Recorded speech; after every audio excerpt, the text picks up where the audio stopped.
Biosintesia kimika eta batez ere kimika organikoan da prestakuntza prozesu bat. Hau da, gukasten gara bi erreaktibo batzuetatik, hasierako produktuak izango liratezkena, eta funtzia da beste produktu berri bat sortzea.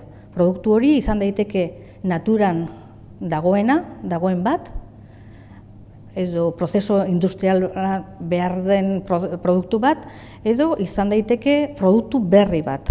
Bere propietateak ez ezagunak direnak eta bere egitura ez ezaguna izan daitekena, baina interesa eduki dezaketena aplikazio desberdinetan. Konposatuen aplikazioak oso interesgarriak izan daitezke.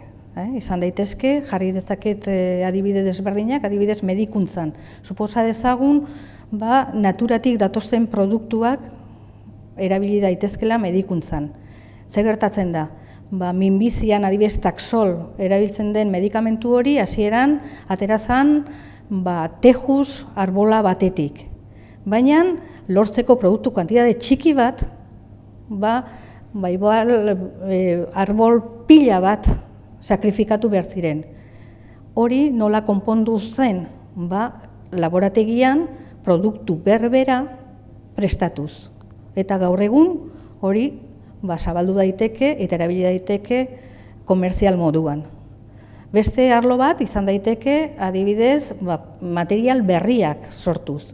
Plastikoak, gaur egun erabiltzen ditugun plastikoak eta plastiko horien berrikuntza ere sintesearen bidez egiten da. Fizikan ere bai, sensoreak, ingenieritzan erabiltzen diren produktuak, eta bar. Kimika konputazionala tresna moduan erabiltzen dugu guk prozesu bat egiterakoan, sintesi bat egiterakoan. Nola laguntzen digu tresna honek?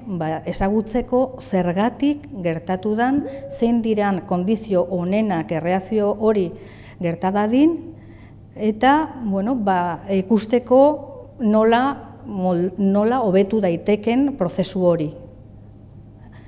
Kimika konputazionala ordenagailun bidez egiten dugu eta egiten laguntzen digu modelo teoriko bat egiten.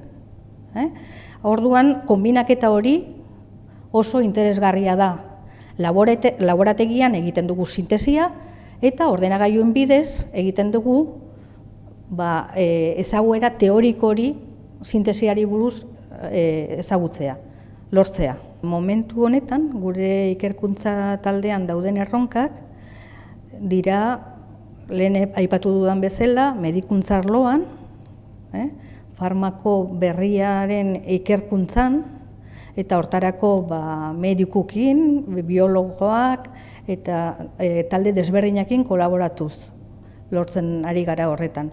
Eta beste esparrua da fizikoekin daukagun kolaborazioa. Kasu honetan, sensoreak garatzen ari gara, esparru horretan ere. Hori izango lirateke gaur egun ditugun atal nagusiak, lerro nagusiak.